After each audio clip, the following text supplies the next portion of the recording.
موعد وتوقيت مباراة نهائي كأس العالم للأندية بين ريال مدريد والهلال السعودي.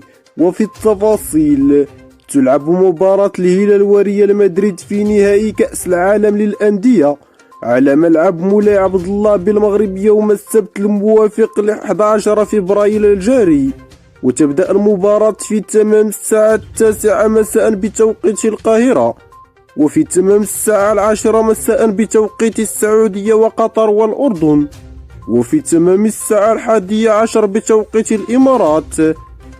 والآن نترككم مع القنوات الناقلة لهذه المباراة.